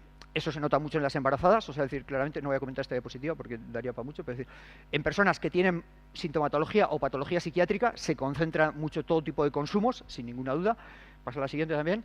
Dice, y en personas que tienen problemas de deprivación social. Es una de las cosas que nos encontramos, es que en tabaco todos los mensajes que hemos ido lanzando últimamente, dices, son mucho más receptivos las personas de nivel socioeducativo más alto. Y las otras no. Entonces se está haciendo, hay un gap, hay diferencias claramente por nivel socioeducativo. Pasa al siguiente. Vale, entonces, típico comentario, pues tenemos, regular sí, pero tenemos que evitar los riesgos de la hiperregulación. Dice, uy, problema. Entonces, claro, esta es la frase típica que a veces te dicen, dices, no, si nosotros no queremos hiperregular, nosotros queremos, o sea, lo que nosotros queremos es que vosotros no lleguéis a los menores de edad, no queremos que no lleguéis a los más vulnerables. En tanto en cuanto consigamos que vosotros no lleguéis a los más vulnerables, conseguiremos, dice, no hiperregularemos, simplemente es esto. Dices, el problema es que cada vez que regulamos, vosotros ya buscáis maneras, para las industrias, de saltaros, etcétera, etcétera, y entonces, claro, cuando vosotros buscáis maneras de saltaros, dices, pues nosotros tenemos que contrarregular, estamos en un Estado de Derecho, y entonces tienes que andar mirando. Entonces dice cuando te dicen, el riesgo de hiperregular, dice, por supuesto que hay un riesgo de hiperregular, ahí no hay ninguna duda, dices, vale, pero el problema no es esto, sino el problema es que las regulaciones no sirven para nada porque tú te las bypaseas, ¿no? Voy a pasar las siguientes diapositivas, es decir, no voy a poner esta, no, las siguientes no, perdona, pásame la anterior. Vale, el riesgo de hiperregular. Esta es una foto de un burdel en Bangladesh, es una foto impresionante, se llevó un premio. Entonces dices, claro, dice, hombre, no podemos hiperregular. Dice, bueno, macho, nosotros tenemos que tener claro quién es víctima. Dice, hombre, esta chica está aquí porque quiere. Se supone que es una profesión, es voluntaria. A veces es un tema muy discutible la voluntariedad de estas cosas, ¿no? Es decir, dice, es un tema muy, muy, muy discutible. Dices, si tú intentas defender a alguien, dices, bueno, no hiperregules. Dices, mira, macho, déjate de leches. O sea, decir, vamos a mirar al concreto. Dices, tú no vayas a por ellos y nosotros no hiperregularemos. O sea, y no podemos dejar caer, procuramos no caer en este tópico. Vale, pasa por favor. Vale, entonces, esfuerzos para que no regulemos, los tienes muchos, está ahí. Esta es una campaña antes de que hicieran antes de que empezara la regulación del consumo en los espacios públicos. Pasa a la siguiente. Dice, ¿por qué era esto? Por lo que ha pasado. O sea, esto es venta de tabaco desde entonces, ¿no? Entonces, hemos visto la venta de tabaco en España ha caído a la mitad en los últimos 12 años. Eso es gran pérdida de negocio. Es decir, y es esto, o sea, esto es claramente. Aquí tenéis por autonomías, la siguiente. Las autonomías, Asturias, pues también ha caído casi a la mitad, un poco menos de la mitad, pero está ahí. Bueno, la presentación la tendréis y la podéis ver. No engañarnos. Voy a pasar esta siguiente porque Bueno, entonces, para la anterior, déjame la anterior. Sorry. Entonces, muchos topes. Bueno, las grandes medidas de control, favorecen, es que esto lo he leído la semana pasada y me impactó muchísimo. Dice, favorecen a las grandes compañías de tabaco. Dices, ya. O sea, esto te lo dicen justo las grandes compañías de tabaco. Dice, pues mira, mucho mejor para vosotros si os favorece, ¿no? Es decir, es una de las cuestiones. Dices, eso. No, hay una serie de cuestiones y dice, no dejarnos engañar por esto. Pasa a las siguientes que vamos justo. Vale. Esto pasa ahora con algunas compañías. Ahora tenemos nosotros el tabaco de no combustión, tenemos los ENDS, los cigarrillos, los dispositivos electrónicos de consumo, que estos no suelen tener tabaco, pero suelen tener nicotina, etcétera. Pasa a la siguiente. Bueno, pues hay muchas modalidades. Han hablado de ICOs. Tienes la siguiente. Este es el Juul. Bueno, estos son diversos modelos que hay de HNBs. Este es el Juul, que esto en Europa, no, dada la regulación que hay, no va a estar permitido. O sea, decir, pero en ese sentido nos hemos librado de él, etcétera. Vale. La siguiente es un concurso de fumadores de cigarrillos electrónicos. Me hace gracia, siempre la tengo por ahí. Dices, no es anti-cigarrillos electrónicos, sino una cosa que era pro-cigarrillos electrónicos. Pasa a la siguiente. Y luego una cuestión que a mí me parece, decir, vamos a ver, a veces cuando te hablan de reducción de daño, dices, vamos a ver, los que tienen interés en reducción de daño somos nosotros, los de salud pública. Los otros, hay gente que utiliza reducción de daños simplemente para vender su moto. Dice, vale, a mí me sirve reducción de daños y lo venden. Digo, claro, yo vengo del mundo, entré en tabaco a partir del mundo de las ilegales, entonces sí que creo en reducción de daños. Y dice, bueno, si en tabaco yo creo en la reducción de daños y es un tema muy importante. Y dices, ya bueno, pero dices, no vengas con motos. O sea, decir, tú no crees en la reducción de daños, tú la estás utilizando con argumentos comerciales cuando te interesa. Entonces, en ese sentido, la siguiente diapositiva, es una de las cosas que siempre tenemos que tener claro, es que reducción de daños es una política de salud pública. O sea, no es algo que dejas a la mano invisible del mercado. Primero, porque la mano invisible del mercado nunca es invisible y en este caso muchísimo menos. O sea, no es invisible. O sea, tú no dejas a los cárteles de la heroína que te hagan reducción de daños, aunque lo hicieron. Es decir, dejaron de producir heroína blanca y produjeron heroína marrón, que fue una gran reducción de daños porque se podía fumar. Dice, en ese sentido, dice, vale, pero no se lo dejas. O sea, si os interesa hacerla, pero no te deja regularlo. O sea, decir, y en tabaco pasa un poco igual. Vale. Pasa a la siguiente. Hombre, conclusión 3. Todos tenemos un pasado. Entonces, no nacimos ayer y hay una diapositiva que no he puesto, pero bueno, vamos a ver, madurar en esta vida es haber visto más fantasmas encima de la cama que debajo de la cama, ¿no? O sea, decir, hay quien dice que es eso. Entonces, digamos, a ver, no nacimos ayer. La siguiente. Dices, 1, regulamos para proteger y sin miedo a hiperregulaciones imaginarias. Vale, el punto 4 y 5 son... Voy a pasar al punto 4, dice, tenemos medidas que funcionan. ¿Cuáles? Dice, medidas sustentadas por la evidencia. La experiencia también. claro, la experiencia siempre es un poco sesgada, porque dice, a mí me funciona. Dices, hombre, lo de a mí me funciona está bien, o sea, es decir, es una de las cuestiones importantes, pero hay cosas que no siempre funcionan. Vale, siguiente. Tampoco la evidencia hay que adorarla y no siempre, pasa a la siguiente, y no siempre, a veces hay gente que se niega a la evidencia, hay gente que dice, no hay evidencia de que esta chica tenga un problema, a veces hay bastante evidencia de que esta chica tiene un problema. De entrada, solo viendo la cara de los que tiene al lado, simplemente aunque no viéramos el vaso, sabíamos que tiene un problema, ¿no? Es decir, es bien, pasa a la siguiente. Entonces, y dices, necesitamos más datos. Hay veces que tienes que tomar medidas cuando te faltan datos, o sea, porque si esperas, pasa a la siguiente, a tener datos, pues empiezas al final te es demasiado tarde. O sea, y hay una serie de gente que hace cosas simplemente para las grandes industrias, hacen cosas, ellos dicen, bueno, van buscando clientes, y dices, si estás esperando la evidencia, a veces vas a llegar demasiado tarde, aunque nosotros sí que tenemos medidas que son muy útiles, que son la siguiente, que son las 6 medidas efectivas del Empower. Ana las ha puesto en castellano, pero serían estas. Entonces, pasa todas las diapositivas amarillas, del fondo amarillo, pues vais a tener que creer que son útiles, pero bueno, pasa a las siguientes. Vale, vale, espera, las siguientes. Entonces, conclusión 4. Sabemos lo que funciona en control de tabaco. Las he pasado rápido, pero tenéis que fiaros de mí, pero bueno, entonces, si no lo tenéis ahí. Dice, y aparte tenemos una cosa muy importante, tenemos el scream test. O sea, cuando tú haces una medida, ver cómo reacciona la industria tabaquera o cualquiera de las otras, te da muchas pistas. Si tú dices algo y saltan como posesos, dices, o como posesas, crash, entonces dices, uy, esto funciona. Si dicen, vale, perfecto, entonces dices, uy, esto claramente no funciona. El screen, entonces, cuando alguien dice, no hay evidencia que esto funcione, dices, bueno, el hecho de que tú te has puesto como un energúmeno, claramente es señal de que funciona. O sea, es decir, si no, pasarías olímpicamente de ello. Bien. ¿Cómo va a evolucionar? Que es la última parte del título. Entonces, pues no está nada claro. Esta es una imagen preciosa, pero nunca, cuando empieza así las cosas, nunca sabes cómo van a evolucionar. Entonces, digamos, pasa a la siguiente. Esta es Claudia Cardinale, 80 años. ¿No? Cada vez la gente no se lo cree. Es decir, bueno, los jóvenes, probablemente ni sepáis quién es Claudia Cardinale, pero los jóvenes de mi edad, sí que saben, ¿no? Entonces, sic transit gloria mundi, ¿no? Entonces, las cuestiones, dices, nunca sabemos cómo va a evolucionar este tema, pero lo que sí que tenemos claro sería, pasa a la siguiente, por favor.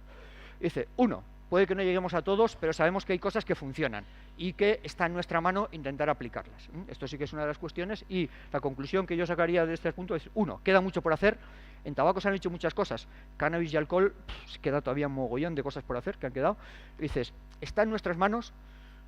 Y 3, nadie nos lo va a agradecer, porque la cuestión clave es que cuando tú disminuyes la prevalencia de consumo, o sea, evitas que gente se inicie en el consumo, son todos estos, nunca sabes quiénes son los que no se han iniciado, nunca sabes quién hubieran sido las víctimas potenciales, con lo cual no hay nadie que te lo agradezca, ni que te lo pueda agradecer, aunque sabes, dices, vale, solo es un 10% y no es ese 20%, pero no sabes quién, de ese 10 al 20, no sabes exactamente quiénes son y no nos lo van a agradecer, pero sin embargo, pues sí que será útil. Muy bien, y ya, esto es como yo veo las cosas, con mis propios sesgos, sin ninguna duda y tal, y ya la siguiente es la última, que es esta. Muy bien, muchas gracias.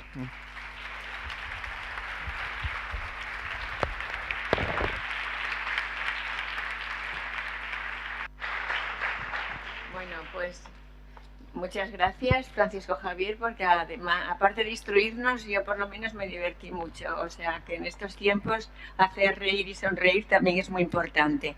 Así que gracias. Nos quedan unos minutos para hacer preguntas a cualquiera de las 3 personas que intervinieron. A ver quién se anima el primero, que siempre cuesta, ¿eh?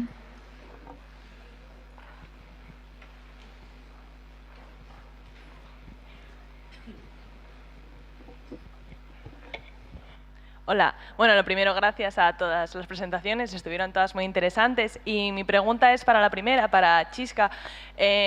Cuando habláis de que, bueno, de seguir con este proyecto para, bueno, idear nuevas políticas para prevenir el consumo y modificar los barrios y demás, a mí me llamó la atención la alta edad de la muestra, ¿no? Entonces, no sé si tenéis pensado, pues, incluir también en ese futuro barrio que va a estar habitado por los jóvenes y las jóvenes de hoy, pues, en vuestro proyecto, ¿no? Porque sería interesante también su visión. Eso es todo. Gracias. Muchas gracias por tu aportación.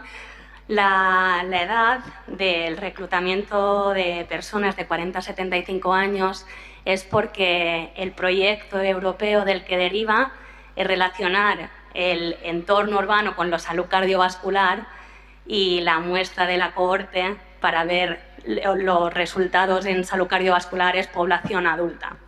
Por eso el hecho de hacer el PhotoVoice en esos rangos de edad, ese era el motivo. Pero sí, en Barcelona estamos haciendo el mismo estudio y están cogiendo a muestra de adolescentes. Por lo tanto, en unos meses tendremos también los resultados para muestra de jóvenes y nuestra intención es que en un futuro los proyectos que planteemos también para realizar en Madrid sean en población adolescente.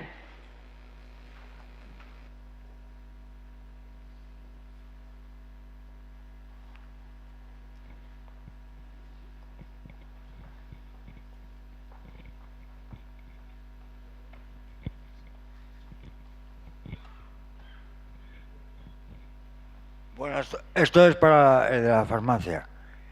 Yo el 1 de septiembre hice una carta a una farmacia diciendo que iba a hacer una acción directa, como llaman los anarquistas, para el uso responsable, que hay organismos que hablan del uso responsable de la medicación para la sustitución del uso de la cocaína. Y pedía Rubifen y que la iba a pedir todas las semanas.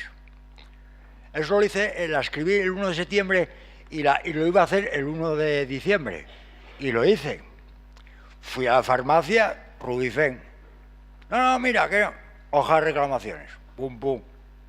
Dije, mira, ahora no lo voy a echar. Me voy. Volví por la tarde y me cogí 2 cajas de medicina que primero. Y me fui. Me fui a la universidad, que estudio PUMUO, para mayores de 50 años, estuve 1 hora. Cuando salí, paró la policía. Vale, la policía ya lo sabe.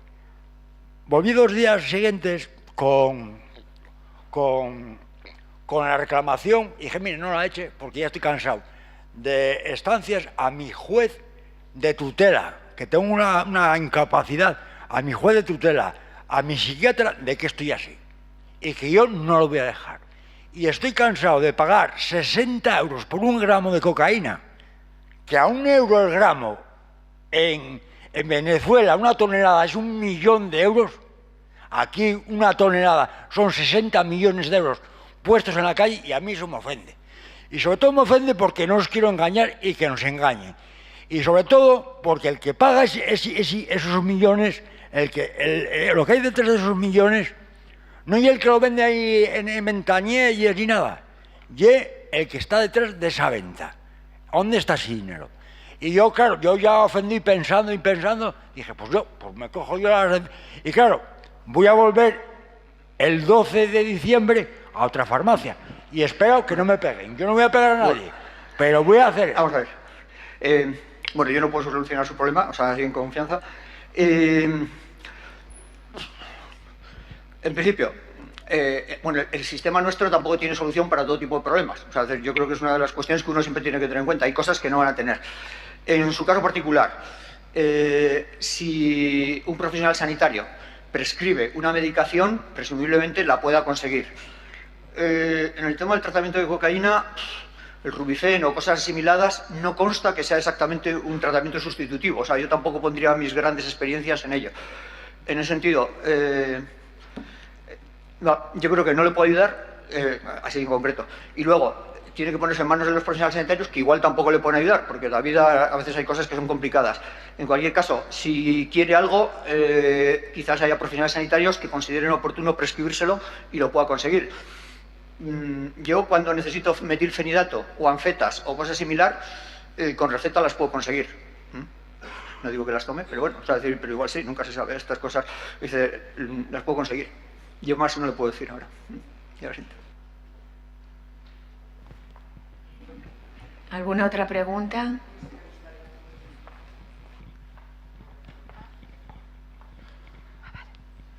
Hola, buenos días. En torno a la cuestión de la legalización o ilegalización de las drogas, ¿no? Que un poco al hilo de la anterior intervención en el público es lo que se pone sobre la mesa.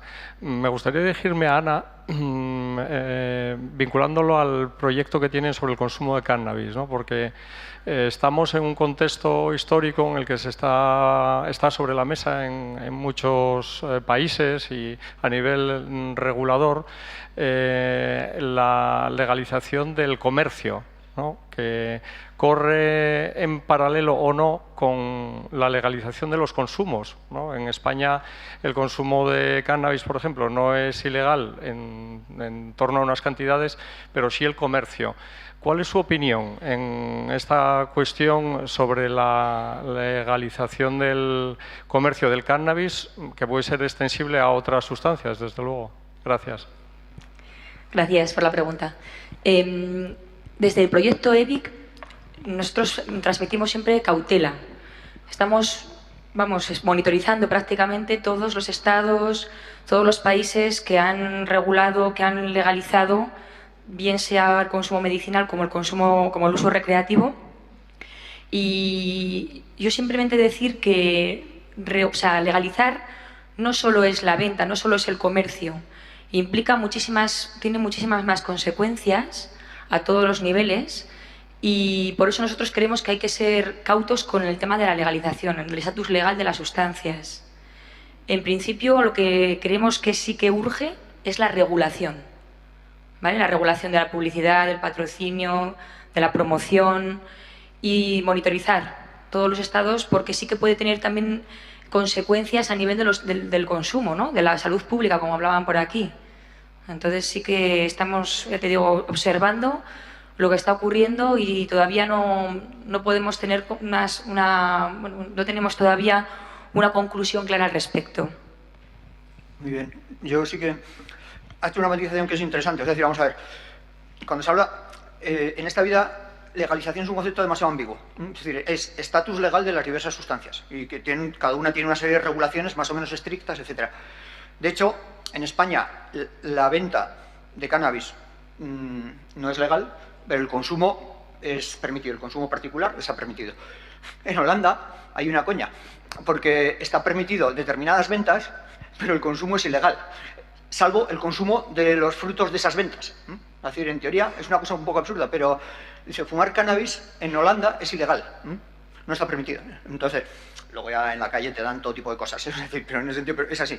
Por ejemplo, en Uruguay se puede vender y se vende en farmacias, pero claro, la gente que consume cannabis en Uruguay está muy quemada. O sea, es decir, en líneas generales, ¿por qué? Porque te tienes que hacer un registro, vas a las farmacias, etcétera, y dices, no te preocupes, que este registro jamás será tenido en tu contra. Ellos lo que quieren es, no, a mí no me legalicen las ventas, a mí dame un sistema como el español. Es decir, que el consumo personal no esté penalizado. Digo, entonces, hay veces determinadas ventas no solucionan muchas cosas. Es decir, que esto. Y luego, sobre ese tema, yo diría, en Alemania tienen un refrán que dice, en esta vida se puede hablar de todo, dices, pero no en 10 minutos, ¿no? Entonces, en ese sentido, esto es un tema complejo.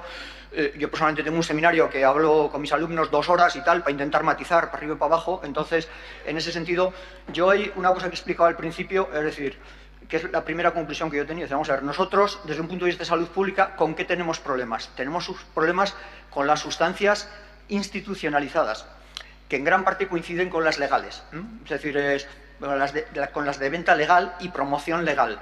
Entonces, bien, no quiero decir que podríamos tener otras, es decir, podrían tener venta legales y que las sustancias no estuvieran normalizadas. En teoría podría ser perfectamente, o sea, decir que ni quita ni pone. Desde salud pública lo que nosotros tenemos muy claro, creo yo, en general, la mayor parte de la gente, te interesa desnormalizar, y entonces todo tipo de cosas que des sensación de que estás abriendo el grifo probablemente no ayuden a desnormalizar. Por lo menos, igual no normalizan, puede que no normalicen, pero en general no ayudan a normalizar. Pero bueno, en 10 minutos tampoco se puede tratar todo.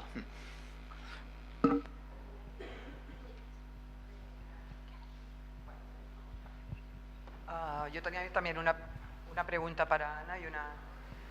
Tengo que darle, ¿no? ¿No? ¿Funciona? ¿Está? Vale. Una pregunta para Ana, bueno, un comentario para Ana, más que una pregunta, y una pregunta para Chisca. Vale.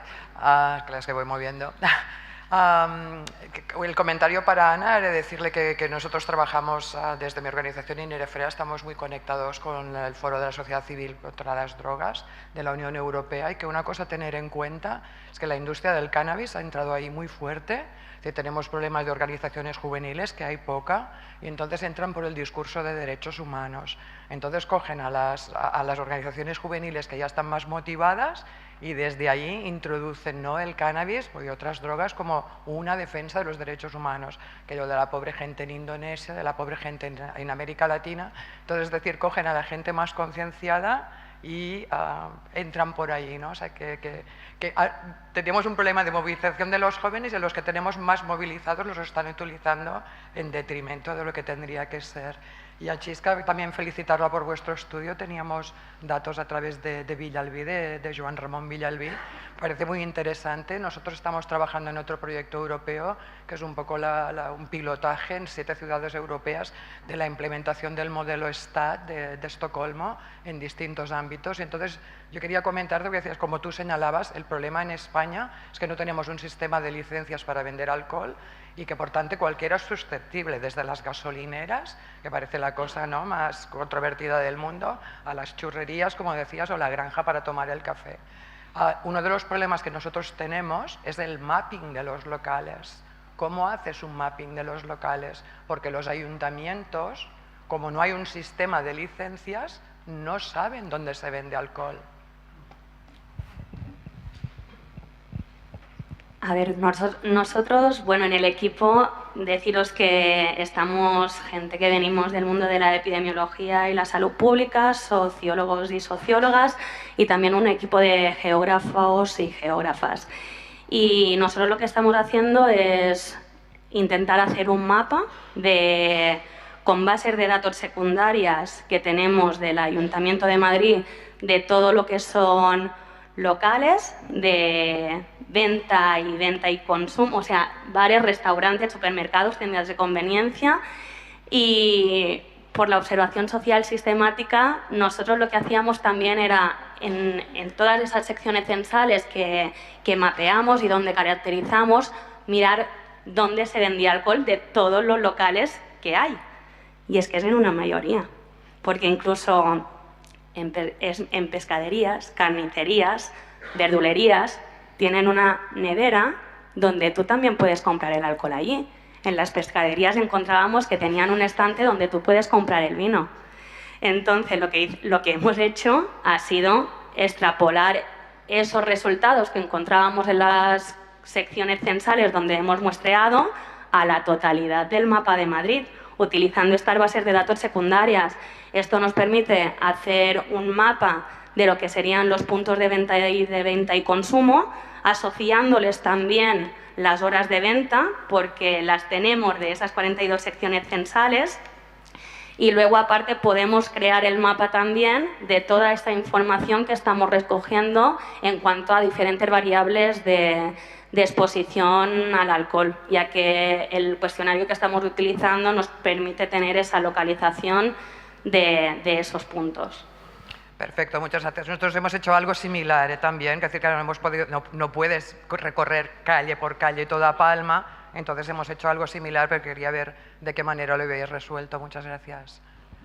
Bueno, pues ya con esto terminamos, para que quede tiempo para un descanso y un café, o lo que sea, menos alcohol. Y gracias de nuevo a todos. Muy bien.